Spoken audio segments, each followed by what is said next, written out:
우리에게 주신 말씀은 신명기 29장 1절에서 13절까지 말씀입니다. 우리 한 절씩 교독하도록 하겠습니다.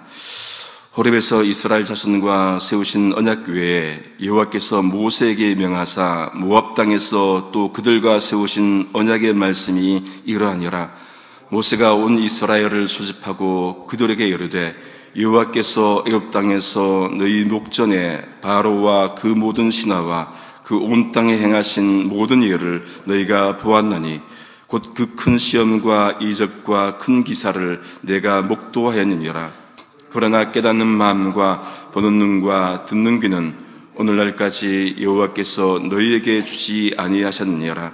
주께서 40년 동안 너희를 인도하여 광야를 통행케 하셨거니와 너희 몸에 옷이 낙지 아니하였고 너희 발의 신이 헤어지지 아니하였으며 너희로 떡도 먹지 못하며 포도주나 독주를 마시지 못하게 하셨으면 주는 너희 하나님 여호와이신 줄을 알게 하려 하심이니라. 너희가 이곳에 올 때 헤스본 왕 시온과 바산 왕 옥이 우리와 싸우러 나왔으므로 우리가 그들을 치고 그 땅을 취하여 루벤과 갓과 므낫세 반지파에게 기업으로 주었나니 그런즉 너희는 이 언약의 말씀을 지켜 행하라. 그리하면 너희의 하는 모든 일이 형통하리라. 오늘날 너희 곧 너희 두령과 너희 지파와 너희 장로들과 너희 유사와 이스라엘 모든 남자와 너희 유아들과 너희 아내와 내 진중에 있는 객과 너를 위하여 나무를 패는 자로부터 물기는 자까지 다 너희 하나님 여호와 앞에 선 것은 너희 하나님 여호와의 언약에 참여하며 또 너희 하나님 여호와께서 오늘날 내게 향하여 하시는 맹세에 참여하여 같이 읽겠습니다. 여호와께서 이왕에 내게 말씀하신 대로 또 내 일조 아브라함과 이삭과 야곱에게 맹세하신 대로 오늘날 너를 세워 자기 백성을 삼으시고 자기는 친히 내 하나님이 되시려 함이니라. 아멘. 하나님이 이스라엘과 먼저 호렙산에서 언약을 세우셨습니다. 신명기 1장 6절에 보시면은 우리 하나님 여호와께서 호렙산에서 우리에게 말씀하여 이르시기를 그렇게 말씀을 하시지요. 신명기 1장 7절을 보시면은 아브라함과 이삭과 야곱에게 맹세하여 후손들에게 주리어라 한 땅이 너 앞에 있으니 들어가 차지하라고 그렇게 말씀을 합니다. 그 하나님께서 이제는 모압 땅에서 이스라엘 백성들과 세우신 언약의 말씀을 모세를 통해서 말씀해 주고 있습니다.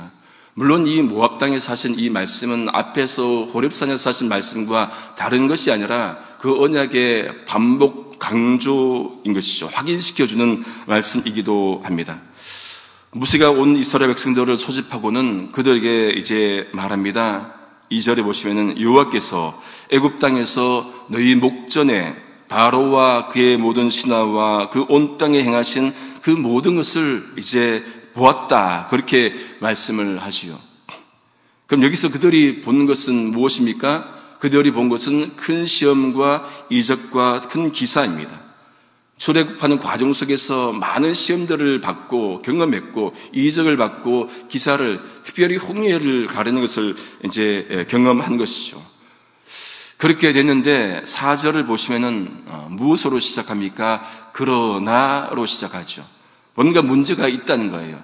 그 많은 것들을 보여줬는데 그러나 하나님께서 이집트에서 그 많은 것들을 베푸시고 이적과 기사를 베푸셨지만은 그들이 하나님께서 들려주시고 보여주시는 그거를 깨닫지 못했다는 거잖아요. 깨닫는 마음과 보는 눈과 듣는 귀는 오늘날까지 주지 않으셨다. 그렇게 말씀을 합니다. 이 마을은 과거 시내산 세대가 큰 시험과 이적과 기사를 받지만은 깨닫지 못했다는 거예요. 반면에 모압 세대는 깨닫는 마음과 듣는 귀와 보는 눈이 있다, 받았다는 말씀이기도 합니다. 여러분, 우리가 말씀을 받고 어떤 것들을 보면은 깨닫는 마음이 중요합니다. 어제 들었고 오늘 들었는데도 깨닫는 마음이 없으면은 그냥 들어왔다가 나가는 거예요. 아무리 들어도 변화가 없는 겁니다. 말씀 한 마디 듣고, 우리가 삶 속에서 주님을 체험하면은 깨닫는 마음들이 우리 속에서 작동을 해야 그 다음 단계가 발전은 아닌 것이겠죠. 그것이 신앙의 발전입니다. 본 것이 없다고요? 깨닫는 것이 없다고요? 매일매일 숨쉬고 살아가고 하루하루 살아가는 것이 이적과 기사입니다. 일상을 통해서 주시는 그 은혜가 얼마나 큽니까? 그 속에서 하나님께서 나와 함께 하시고 우리 가정과 함께 하시고 우리 공동체와 함께 하시는 그거를 깨닫는 것이 우리 삶 가운데 간혹 오는 큰 기적보다 더 큰 것이기도 한 것이죠. 그 일상을 매일매일 하나님께서 함께 하시구나 체험하는 게 중요합니다. 그런데 모세는 하나님께서 이스라엘 백성들을 어떻게 인도하셨는지 이제 설명합니다. 5절에 보시면은 주께서 40년 동안 너희를 인도하여 광야를 통행케 하셨고, 개역 개정으로 보면 너희를 광야에서 인도하게 하셨거니와 그렇게 말씀을 합니다. 여기 주어가 뭡니까? 주께서. 세번역으로 보면 직접적으로 말씀합니다. 주께서 내가, 나라고 그렇게 이제 직접적으로 인도하심을 그렇게 말씀하고 있습니다. 이 말씀을 줄이면은 하나님께서 인도하셨다. 누구를요? 이스라엘 백성들을. 하나님께서 이스라엘 백성들을 인도하셨습니다. 그런데 방법이 무엇입니까? 어떻게 인도하셨습니까? 하나님께서 인도하시면은 시편 23편 말씀처럼 정말 푸른 초장으로 실만한 물가로 시온의 대로로 그렇게 인도를 하셔야 되는데 어떻게 인도하신 거예요? 광야를 통과케 하신 것입니다. 여러분, 광야를 하나님께서 통과케 하신 것이 인도입니까? 질문할 수가 있죠. 좋고 좋은 길이 얼마나 많습니까? 시온의 대로 평탄한 길이 얼마나 많은데 광야를 통과케 하셨다? 좀 이해하기 쉽지가 않습니다. 어제 저희 실버 아카데미가 이제 일일 관광으로 좌시아트를 이제 다녀왔습니다. 100여 명 정도 이제 갔다 왔는데 그 사막이잖아요. 그죠?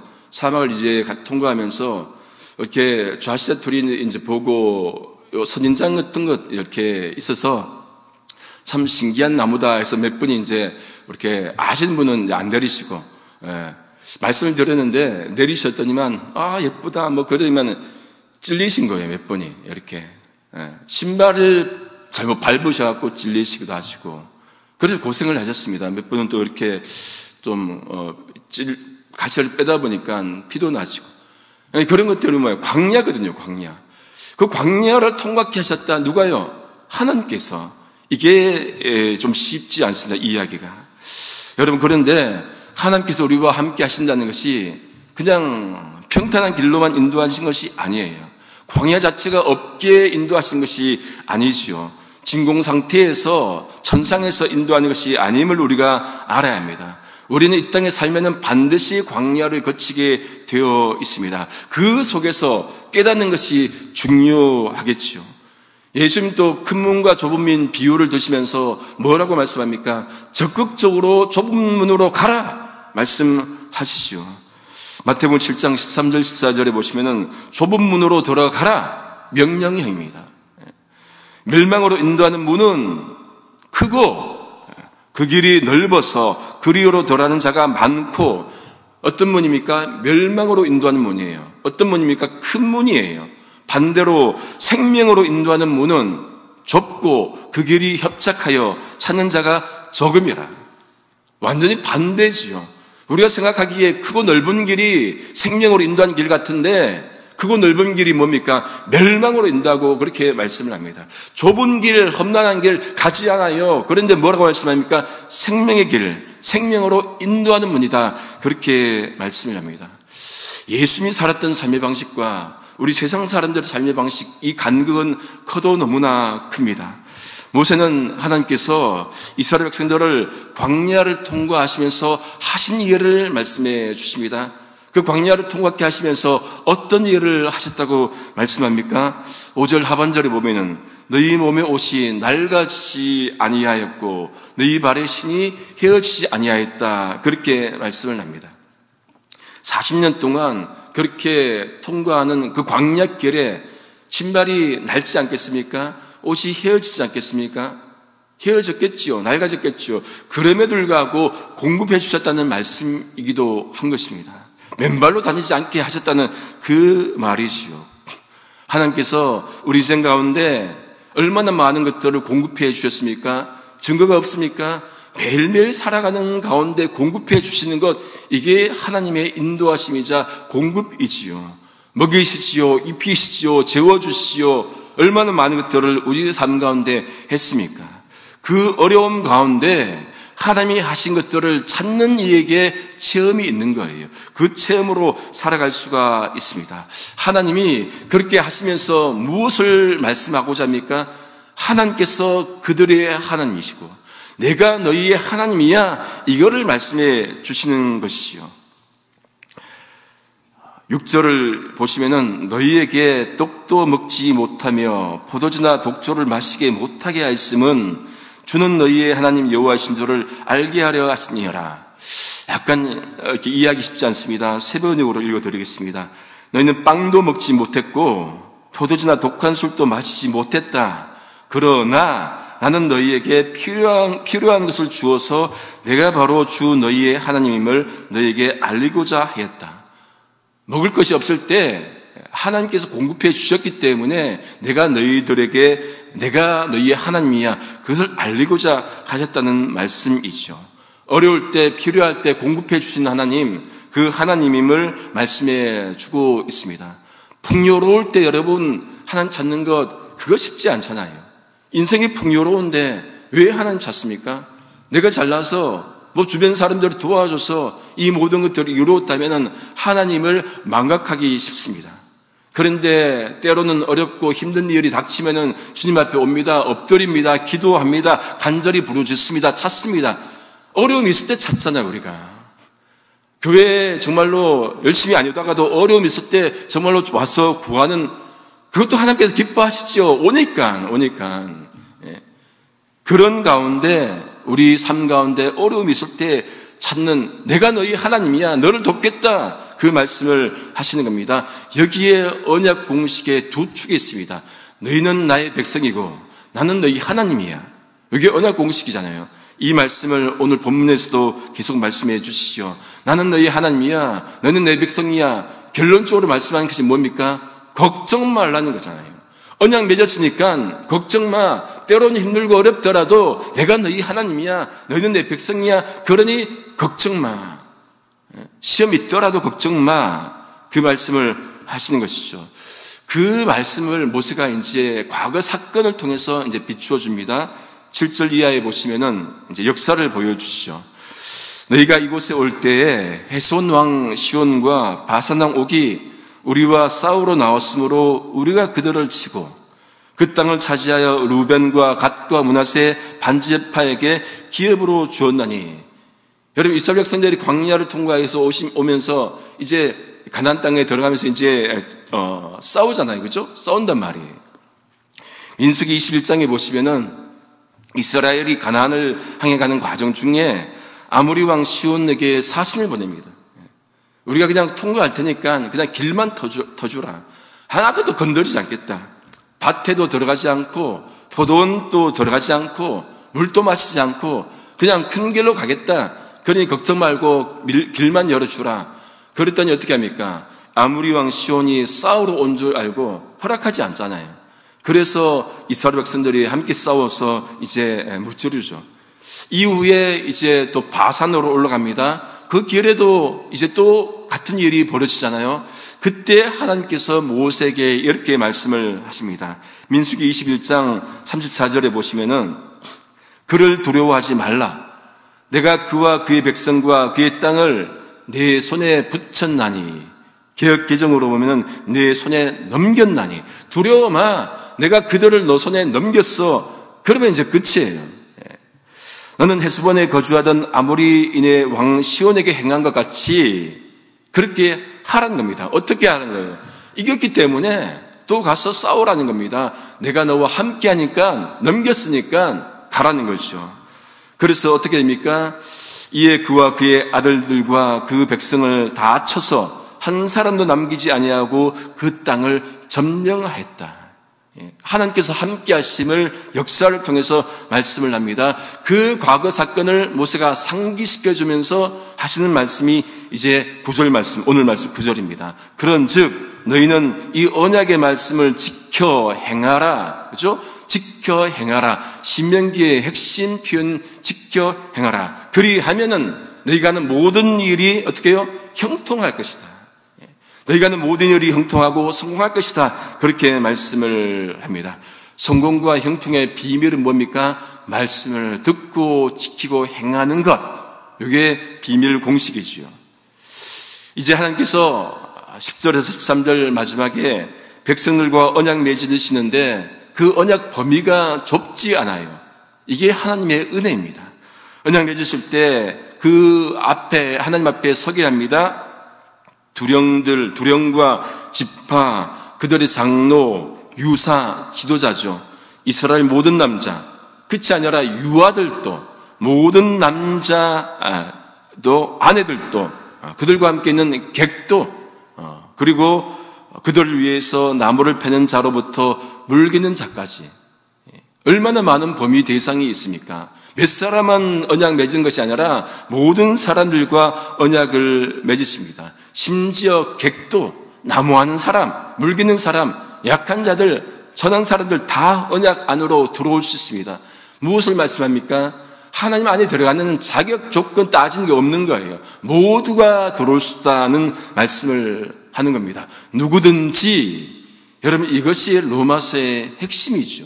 유대인만 구원받는 것이 아니라 누구든지, 그러니까 이방인도 포함시킬 수 있는 것, 이게 하나님께서 품으시는 모든 백성들을 품으시는 그 품, 넓으신 품을 여기도 말씀해 주고 있습니다. 모세가 이제 그들이 그렇게 서 있는 이유를 말씀해 주죠.